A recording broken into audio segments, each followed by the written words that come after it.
Hola y bienvenidas y bienvenidos a la segunda temporada de Convoy, un viaje por la ciencia. Es un placer estar de vuelta en este espacio de divulgación científica donde continuamos explorando los temas más relevantes y actuales del ámbito científico de la Universitat Jaume I de Castellón, gracias a la colaboración de la Unidad de Divulgación Científica y Ciencia Ciudadana y a la Oficina de Cooperación en Investigación y Desarrollo Tecnológico. En nuestro episodio de estreno abordaremos un tema crucial y de gran impacto: el uso de la IA a debate.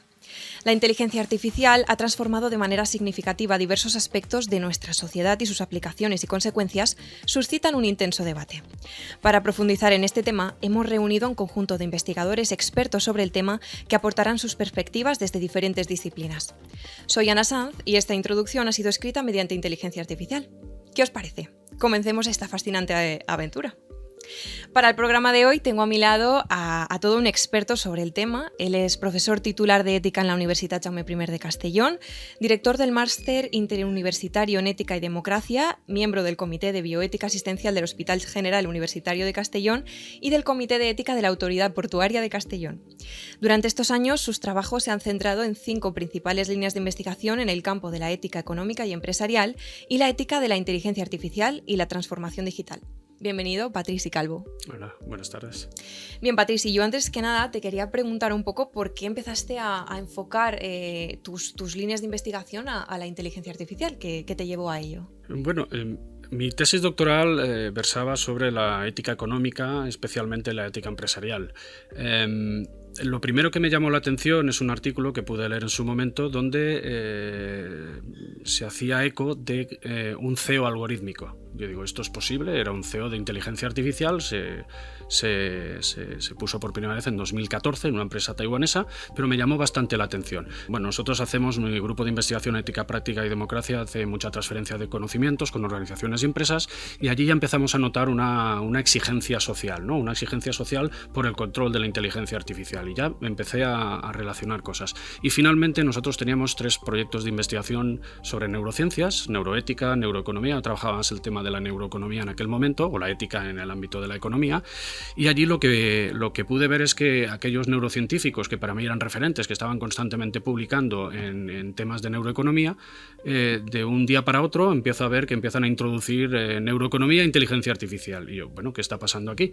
Así que empezaban a dejar un poco el ámbito de la neurociencia y a introducirse, y hoy es bastante fehaciente este tema, a introducirse en el de la ética empresarial. Así que hice lo mismo que aquella gente que yo estudiaba, aquellos referentes, y empecé a estudiar la inteligencia artificial. Qué interesante. Bueno, como bien sabes, nuestro podcast, ya te lo he contado un poco, es un viaje, así que vamos a empezar un poco por el principio de todo esto, cómo se formó la inteligencia artificial, en qué se basa, cómo funciona, qué características tiene, y para ello hemos contactado con Óscar Belmonte. Él es profesor titular del Departamento de Lenguajes y Sistemas Informáticos, coordinador del grupo de investigación GIANT en aprendizaje automático para entornos inteligentes y también miembro del INIT, el Instituto Universitari de Noves Tecnologías de la EMACHE. Vamos a escucharlo. La inteligencia artificial, hay algunos autores que la datan hace 2000 años, con las primeras máquinas que querían de alguna manera emular al trabajo del hombre, porque al final la inteligencia artificial es crear una máquina que haga tareas como las hacen los humanos, ¿no? Los libros modernos de inteligencia artificial la datan a mitad del siglo pasado. Sobre 1954 hubo una conferencia en Dortmund, si no recuerdo mal. Se reunieron una semana investigadores notables y ahí acuñaron el término y decidieron hacer un programa para desarrollar la inteligencia artificial. Así que 1954. La inteligencia artificial lo que pasa es que es muy amplia. Tiene muchísimas herramientas, emplea muchísimas tecnologías. Y por decir algo muy amplio, al final son estadística y matemáticas. Esas son las herramientas técnicas. Ha surgido la explosión que ha tenido últimamente gracias a los computadores, porque son capaces de hacer todas estas operaciones matemáticas pues, muy rápidamente, con mucha memoria y procesando grandes cantidades de datos. Lo que nos venden un poco es que cualquier cosa puede ser IA. Desde mi punto de vista, y creo que es un punto de vista que comparte bastante gente del ámbito, es que algo, un método, una herramienta para que se considere inteligencia artificial, tiene que emular a lo que hacemos los humanos. Una tarea muy específica en la que no podamos distinguir si es un humano quien la está llevando a cabo o es una máquina. Gracias, Óscar. Bueno, Patricia, antes yo te he preguntado por qué empezaste en todo esto de la IA. Me has contado un poco qué investigaciones empezaste a observar y hacer. Y te quería preguntar qué tienes ahora entre manos, ¿no?, respecto al tema. Es muy reciente, es de febrero de este año. Acabo de publicar un libro en la editorial Springer en inglés con mi compañero, el catedrático de ética de esta universidad, Domingo García Marzá, sobre democracia algorítmica. Estoy muy interesado en este tema, creo que está dando muy fuerte y estoy acabando ahora mismo de revisar otro libro que tiene que ver con la roboética o la ética de la robótica inteligente. Tiene muchos nombres que pronto pues lo enviaré a publicar. Pero además, bueno, lo que es en cuestión ya no de libros sino de artículos, pues la verdad es que toco cualquier esfera funcional de la sociedad, como puede ser la democracia, puede ser la economía, la salud, etcétera, etcétera. Y dentro de ahí cualquier tipo de herramienta de inteligencia artificial que se esté aplicando. Muy bien. Centrándonos un poco en todo esto, te quería preguntar así de primeras, ¿cuáles crees tú que son los principales retos éticos que nos plantea el uso de la inteligencia artificial en la investigación y la innovación? Bueno, hay muchísimos, no tenemos tiempo para poder abordarlos todos, pero podemos empezar por el más simple y el que más preocupa a la gran mayoría de investigadores, como es el tema de la obsolescencia humana, ¿no? ¿Hasta qué punto nos van a sustituir en el ámbito de la investigación? Ya tenemos investigadores de inteligencia artificial, muchas empresas los están generando. Ya en 2016 o 2018 ya se hizo el primer libro de investigación hecho enteramente beta writer, que de la editorial Springer precisamente hizo un libro sobre científico, lo hizo sin ayuda humana, pero hay muchísimas otras cuestiones, ¿no? Por ejemplo, el tema de la intimidad de los datos de investigación, quién los tiene, cómo los utiliza, si los están utilizando. Claro, esto preocupa mucho a los investigadores, ¿no?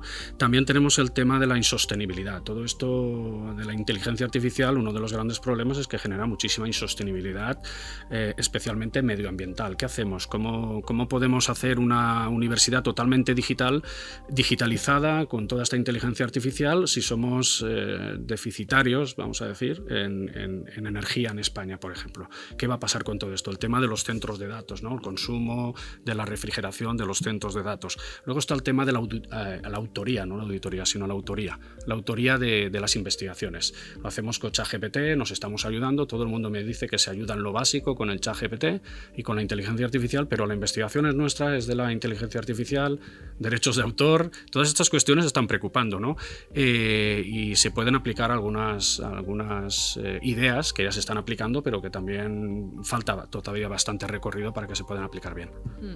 Hablando del recorrido que falta, ¿qué regulaciones te gustaría que hubiera así a rasgos generales al respecto de todos estos problemas? La respuesta fácil para alguien de filosofía moral es que me gustaría que hubiera más autorregulación y menos regulación, pero siendo realistas sabemos desde la filosofía que las dos cuestiones van de la mano. Nosotros tenemos siempre que procurar que se hagan buenas regulaciones siguiendo también esas autorregulaciones o esos principios morales que puedan hacer una ley que sea lo más justa, que la gente se pueda identificar lo máximo posible, ¿no? Pero bueno, tenemos una ley que acaba de aplicarse hace menos de 2 meses y todavía no sabemos cómo aplicarla. De hecho, la ley aúna las dos cosas, regulación y autorregulación. La ética es autorregulativa, es el deber que tengo, el deber moral que tengo para actuar correctamente, mientras que la ley, aquí no hay autorregulación. Es el Estado el que legisla y si no te gusta la ley te puedes ir a otro país, pero en este tendrás que cumplir con ella o se te aplicarán los mecanismos coercitivos que tiene el Estado. En este caso, la ley última, creo que son unas 460 páginas, no lo sé seguro, pero más o menos va por ahí. De esas 460, creo que 400 están dedicadas a la autorregulación. Es decir, las empresas se tienen que autorregular, los gobiernos, las organizaciones. Por tanto, es una ley que podría decirse que todavía no sabemos cómo se va a aplicar, pero que bueno, ha cogido los dos campos que nosotros creemos que son fundamentales desde la filosofía moral e intentar aplicarlos. Vamos a ver cómo sale. Pues sí, vamos a ver cómo sale. Siguiendo un poco el hilo, hace unos meses la rectora de la Universitat Jaume I, Eva Alcón, publicó un artículo en el periódico Mediterráneo que lo titulaba Los retos también éticos de la IA. En ese artículo, la rectora pues subraya la responsabilidad que tenemos las universidades de guiar el uso ético de la IA, ya no solo en la enseñanza, sino también en su impacto en la sociedad, como bien has apuntado. Destaca que la IA pues, puede ser una herramienta poderosa para avanzar en muchos campos como la salud, la educación, las finanzas, pero que también debemos ser muy conscientes de las implicaciones implicaciones éticas que conlleva usarla. Nos habla de la importancia de formar a nuestros estudiantes para que estén preparados frente a estos desafíos, a estas consecuencias. Entonces te quería preguntar cómo crees tú que las universidades pueden liderar este uso responsable y ético de la IA, como bien menciona la rectora Eva, y qué medidas o principios éticos consideras también más urgentes en la implementación de la IA en sectores tan diversos como la salud o la educación, como ella menciona. Bueno, me alegra que nuestra rectora pues esté preocupada también por estos temas. Aquí yo creo que en esta universidad somos pioneros al menos en España. También creo que internacionalmente se podría decir que somos de las universidades donde estos temas generaron ya interés desde hace muchos años. En mi grupo de investigación, Ética, Práctica y Democracia, estamos en el segundo proyecto de investigación financiado por el Ministerio precisamente para una IA confiable en muchos ámbitos, el de la democracia, también el de la economía, etcétera, etcétera. Pero aquí hay muchísimos grupos en la escuela, también en esta facultad de humanas y sociales, que están trabajando en este tema, una IA confiable, ¿no? Entonces, bueno, ya está siendo pionera, ya está siendo la universidad, en esta la Jaume I, está siendo ya una universidad que está aportando su grano de arena para esa inteligencia artificial confiable. Yo creo que lo que podría hacer nuestro rectorado, nuestra universidad, es de alguna forma pues financiar, promover este tipo de proyectos que se está realizando en todas las facultades y que pueden ayudar a ser unos referentes a nivel al menos nacional, a referentes en la aplicación de la IA. Lo más importante es que la UJI debe no solo potenciar esto, sino aplicárselo, que esto es lo más importante. Hay empresas que hacen productos muy buenos pero luego no se los aplican. Entonces lo que estaría bien es que lo que hagamos, lo hagamos ya de una forma justa y responsable. Si queremos un gemelo digital, queremos digitalizar toda la UJI, perfecto, pero ya desde el comienzo, con todos estos proyectos, que sea un gemelo digital justo y responsable. Muy bien. Para completar más a fondo esta información hemos entrevistado a dos investigadoras de la UJI que son expertas en Derecho y Jurisdicción. La primera de ellas es Patricia Escribano, ella es vicedecana de la Facultad de Jurídicas, secretaria de la Comisión de Titulación del Grado de Derecho y miembro del Grupo de Investigación Nuevos Retos del Derecho Privado y del Grupo de Innovación Educativa DRECI, Grupo de Innovación Educativa en Derecho Civil. La segunda de ellas es Andrea Planchadei, profesora titular de Derecho Procesal, coordinadora del Grupo de Investigación Centro de Estudios sobre Administración de Justicia y miembro del Grupo de Innovación Educativa de PEANCULT, el Grupo de Innovación Educativa Derecho Procesal y Cultural y del Grupo de Innovación Educativa en Práctica Jurídica. Vamos a escucharlas.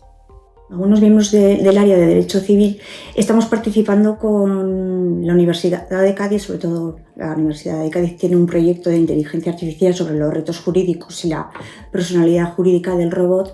Yo, por ejemplo, me dedico más a temas de lo que es la contratación entre sistemas de inteligencia artificial y particulares. Lo bueno que tiene la ley de inteligencia artificial es que ha establecido como 4 niveles de riesgo, digamos, y entonces clasifica las conductas relacionadas con la inteligencia artificial en una de esas 4 categorías. Una categoría que son conductas prohibidas o actividades prohibidas que básicamente pueden afectar, digamos, a la intimidad de las personas porque es como, digamos, utilizar la inteligencia artificial para seleccionar o agrupar un grupo de personas que pueda ser discriminatorios, digamos, por ejemplo, para concederles un crédito, etcétera, en relación con la propia imagen. Por ejemplo, sí que se han manipulado determinadas fotografías, chavales jóvenes pues han manipulado determinadas fotografías con inteligencia artificial.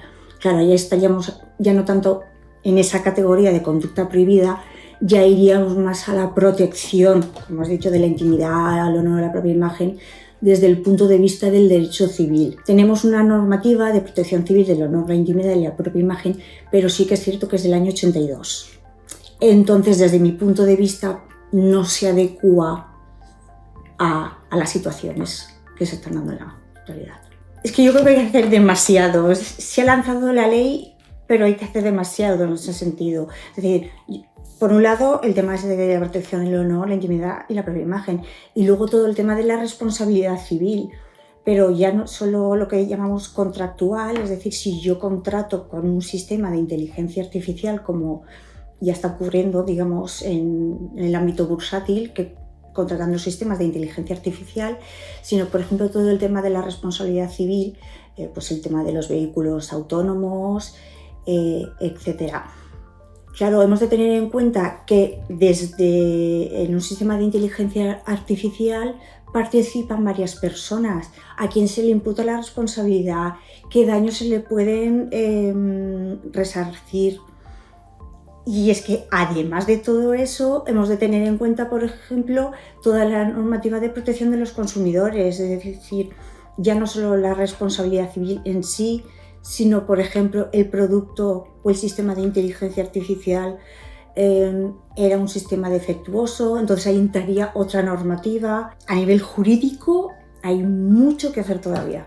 Lo que en derecho se puede hacer en inteligencia artificial, la verdad es que es muchísimo. Lo que actualmente estamos estudiando, porque además es lo que nos preocupa, es las aplicaciones o la utilización que se puede hacer de la inteligencia artificial en el ámbito del proceso y especialmente del proceso penal. Hay muchas aplicaciones de la inteligencia artificial o uso de la inteligencia artificial en la investigación del delito, sobre todo, con lo que se llaman, por ejemplo, los mapas criminales, ¿no? Los hotspots. Predpol es una aplicación de Estados Unidos que se utiliza para eso. Y en función de eso, claro, toda la actividad preventiva de la policía va un poco enfocada a vigilar esas zonas y tener más controladas esas zonas. También encontramos aplicaciones que podríamos decir que son predictivas, es decir, lo que se está utilizando mucho ahora es predecir, por ejemplo, el nivel de reincidencia que puede tener un sujeto. Y lo que ahora está preocupando mucho en materia de investigación del delito es todo lo que tiene que ver con los patrones biométricos, es decir, sencillamente tú vas paseando por la calle,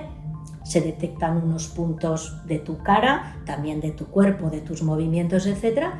Te registran y esa base ese dato tuyo se puede comparar con unas imágenes que tengan grabadas, por ejemplo, en una cámara de seguridad de quien ha cometido el delito para descartarte o no. Esto la Unión Europea, por ejemplo, con el reglamento que aprobó en junio, lo que nos está diciendo es cuidado, esto es una técnica de alto riesgo y no se puede utilizar abiertamente. Y otra cuestión que tiene que ver con lo que sería el enjuiciamiento, también detectando gestos visuales, el lenguaje corporal, si sudas o no sudas, bueno, pues poder ver si esa persona está diciendo o no diciendo la verdad. Hay también aplicaciones que permiten la recreación del escenario del crimen, ¿no? De cuestiones que da incluso un poco de miedo, por no decir bastante miedo. En el ámbito civil ya hay máquinas, ¿no? Ya hay robots, ya hay inteligencias artificiales que están resolviendo, por ejemplo, reclamaciones de cantidad. Pero desde nuestro punto de vista es hasta qué punto es capaz de replicar una máquina todo lo que pasa por la mente de un juez o por la cabeza de un juez cuando tiene que resolver una sentencia. Incluso se dice que a una máquina se le pueden eliminar sesgos que el humano tiene, ¿no? También es verdad que los sesgos serán los de quien programe la máquina. Pero luego no hay que olvidar que la labor de un juez también está rodeada de toda una serie de principios, como por ejemplo la independencia. ¿Cómo hacemos que una máquina sea independiente?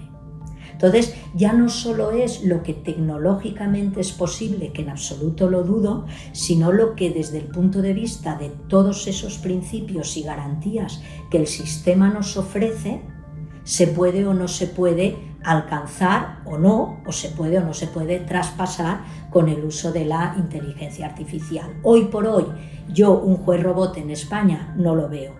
Muy interesantes las palabras de Andrea y Patricia. Siguiendo un poco con esta temática legal y de obligaciones legales, te quería preguntar sobre tu último libro que antes nos has mencionado, Algorithmic Democracy.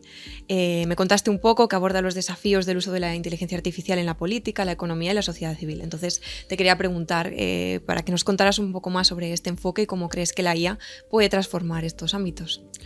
Bueno, el libro que hemos publicado, el profesor Domingo García Marza y yo, intentamos pues de alguna manera ver las implicaciones éticas, los desafíos, los retos, las consecuencias que ya está teniendo la aplicación de inteligencia artificial, es decir, el diseño, el desarrollo, la explotación y la aplicación de modelos matemáticos inteligentes en cualquier ámbito de la lo que es la democracia, no solo la política, también en la política, ¿no? Y ahí, pues claro, nos vemos, estamos viendo cómo, por ejemplo, hoy en día los algoritmos están, y la gente parece que todavía no ha llegado la noticia a la gente, ya se están presentando a la elección, ¿no? Democrática, por ejemplo, para ser presidentes de algún país, como ha pasado en Dinamarca, gobernadores, por ejemplo, de Tokio, en Japón, pues alcaldes, como ha pasado en Estados Unidos hace muy poquito y también en varios sitios de Japón, etcétera, etcétera, ¿no? Entonces, todo eso, ¿qué implicaciones está teniendo, ¿no? ¿Qué impactos está teniendo sobre la sociedad? Tenemos un algoritmo en Japón que en 2019 ya quedó tercero en segunda vuelta, un poco más y gana, ¿no? Y hay muchísima gente que está diciendo, como por ejemplo el presidente de Rumanía, se ha hecho un consejero oficial algorítmico, salió, podríamos decir en España, salió en el BOE, es oficial, y lo presentó públicamente a todo el mundo para, pues bueno, en presentación pública, ¿no? De que ya tenía un consejero de inteligencia artificial. No sabemos nada más de él, si está aconsejándole bien o lo que sea. La cuestión es que, bueno, estamos viendo que hay muchas implicaciones, muchos aspectos éticos detrás de todo esto, ¿no? Y esto, pues claro, nos preocupa muchísimo, y el libro, pues intentamos ver con cada uno de los capítulos diferentes apartados de la democracia, como puede ser la participación ciudadana, qué es lo que está pasando. Se nos va a sustituir por algoritmos, y hay muchísimas propuestas, como algunas muy interesantes, pero otras no tanto, de cómo los algoritmos nos pueden ayudar a participar en todos los procesos democráticos que existan, ¿no? Más allá de lo jurídico, la IA también ha traspasado barreras hasta ahora impensables. Un ámbito que está en constante crecimiento es el de la salud. Entonces hablamos de nuevo con Óscar Belmonte para preguntarle por los nuevos proyectos que tienen entre manos, que son Serena, Senior Monitoring y Sally. Los trabajan en su grupo de investigación Giant. Vamos a escucharle. Siempre históricamente, desde la primera en la que empezamos a trabajar fue Senior Monitoring, y ahí el objetivo era detectar anticipadamente el decaimiento cognitivo leve de una persona. Entonces, ¿cómo lo hacíamos? Pues aprendiéndonos cuáles son los patrones de movimiento de una persona en su domicilio, porque es un buen indicador de que algo empieza a ir mal. Todos tenemos dentro de nuestros domicilios una rutina diaria muy bien establecida. Cuando hay a lo largo del tiempo, una pequeña discrepancia, puede ser una indicación de que algo empieza a ir mal. Entonces, nosotros lo que hacíamos era registrar esos datos y a lo largo del tiempo ir comparando un modelo aprendido, mi comportamiento normal, con mi día a día. Si llegaba un momento en que había una cierta diferencia, saltaba una alarma porque algo podía ir mal o no, pero al menos hay que establecer esa alarma. Ese es el Senior Monitoring. El siguiente en el que trabajamos fue Serena, y la idea era cómo detectar la soledad no deseada. De nuevo, ¿cómo se estaba haciendo hasta este momento? Con cuestionarios del ámbito de la psicología, bien establecidos, y la gente los contesta en papel. Entonces nosotros nos planteamos, ¿es posible, utilizando herramientas de inteligencia artificial y herramientas de las ciencias de la computación y la tecnología, pero ayudar un poco a esos cuestionarios típicos? La respuesta fue sí, evidentemente, y nosotros lo que hacíamos era establecer una conversación con una máquina, y a partir de las respuestas que nos daban las personas, intentar averiguar si en esas respuestas podíamos intuir que había soledad o no. Y el tercer y último proyecto es el de Sally, que es en el que estamos trabajando en estos momentos, que consiste en la evaluación de la fragilidad de las personas, fragilidad física, psicológica, cognitiva y social. ¿Por qué nos planteamos esto como un objetivo? Pues porque el diagnóstico de la fragilidad, en este caso, se hace por métodos tradicionales analógicos. Siempre hay un profesional de la salud que está asistiendo a la persona para tomar los datos. Entonces nosotros nos planteamos no sustituir, pero sí ayudar a ese profesional de la salud dotándole de una herramienta que no le consumiese tiempo de adquisición de los datos. Eso lo hemos hecho con cámaras 3D, y ahora la persona se enfrenta a una cámara 3D, hace una serie de ejercicios, y con herramientas, con algoritmos de inteligencia artificial, evaluamos si esa persona, en este caso, tiene fragilidad física. El campo está evolucionando tan rapidísimamente que es impresionante. Hace 3 años no existía ChatGPT, ahora sí, es una revolución. Ya no solo se generan textos, sino que también imágenes, secuencias de vídeos. ¿Dónde va a parar? Yo no lo sé. ¿Por dónde me gustaría que siguiese la inteligencia artificial? unirse a otras ciencias. Eso me parece fundamental, ¿no? Y por otra parte, también según mi opinión y a muy largo plazo, yo creo que va a haber una explosión increíble en el momento que aparezcan y estén disponibles los primeros ordenadores cuánticos. Entonces, unir inteligencia artificial y ordenadores cuánticos, lo que pueden hacer los ordenadores cuánticos va a ser increíble. Eso sí que espero no perderlo. Muchas gracias, Óscar, muy interesante. Patricia, yo te quería preguntar cuáles consideras tú que son los principales retos a los que nos enfrentamos cuando utilizamos IA en campos tan sensibles como pueden ser la atención médica y especialmente la salud mental. El problema que tenemos es que se están aplicando para el cuidado, pero en vez de curar la soledad, parece que agravan la soledad. Si tienes contacto solo con máquinas, por muy inteligentes que sean, no es el contacto humano. Y la gente mayor no quiere ese contacto, quiere otro contacto. Aunque sea para discutir, aunque sea para de alguna vez enfadarse, ¿no? De vez en cuando enfadarse, pero también para tener alegrías y tener con quien compartir cosas. Muy interesante este punto de vista. Pasamos ahora a otro tema que también ha creado muchísima controversia y es el uso de la generación de arte con herramientas de inteligencia artificial. Para ello hemos entrevistado a Juncal Caballero. Ella es profesora del Departamento de Historia y Geografía en el área de Estética y Teoría de las Artes. Forma parte del grupo de investigación en estudios feministas y de género y del Instituto Universitario de Estudios Feministas y de Género Purificación Escribano. Sus líneas de investigación se centran en estética, arte contemporáneo y estudios de género. Bueno, en realidad lo que creo es que es una herramienta que puede sustituir, no, es una herramienta que nos ayuda a complementar. Pero realmente la creatividad, eso es algo humano. Realmente somos los humanos los que somos creativos. Quien no es creativo, lo único que hará será una copia repetitiva. Quizá con la fotografía hubo un momento en el que la gente podía pensar que se estaba perdiendo esa parte más creativa de la pincelada del propio artista, o cuando se utilizó el vídeo para realizar videoarte. En cierta manera, la inteligencia artificial, si nosotros la utilizamos como una herramienta, o sea, que no supla, que nosotros no hagamos una obra única y exclusivamente por inteligencia artificial, sin un proceso creativo anterior, sin tener una idea de lo que nosotros realmente queremos realizar. Pero ya hay obras realizadas por inteligencia artificial que se están exponiendo en museos. Creo que se puede utilizar, es como no utilizo una cámara fotográfica Canon, pero utilizo el móvil. Pues en cierta manera, siempre y cuando seamos conscientes de que estamos utilizando eso como una herramienta, como quien utiliza el pincel. Todo depende de lo que nosotros consideremos como una obra de arte. Si consideramos que la obra de arte es única, en realidad esa pieza se podría repetir y podría quedar exactamente igual. Esa es la pregunta. La obra de arte se convierte en obra de arte porque el propio artista o la propia artista sentencia que es una obra de arte y el público aplaude que eso sea una obra de arte. Será una herramienta, pero no creo que conformen nuevos movimientos artísticos entendidos como tal. Si entendemos un movimiento artístico que tiene un planteamiento teórico, etcétera, ¿vale? Y que aúna todas las artes. Puede que se monte, o sea, que se gestione un nuevo movimiento artístico y se utilice la inteligencia artificial. Gracias, Juncal. Bueno, Patrici, desde Convoy hemos salido al campus para escuchar las dudas de nuestros estudiantes sobre la IA y te hemos traído hoy aquí un par de ellas para que las puedas responder. ¿Te parece si las escuchamos? Me parece bien. ¿Cómo crees que se puede hacer un buen uso del ChatGPT para que sea ético? ¿Cuán beneficiosa sería la IA en las universidades españolas? ¿Cree que sería beneficioso utilizarla para dar clases o hacer tus trabajos universitarios? Es complicado contestar a esto. Todavía estamos intentando encajar lo que es la IA generativa en la docencia. A primera vista no parece que sea lo mejor para aplicar en docencia. Sí que es verdad, como estoy diciendo, que estamos dándole una vuelta para ver cómo lo vamos a utilizar, pero de momento es algo que está bastante inmaduro.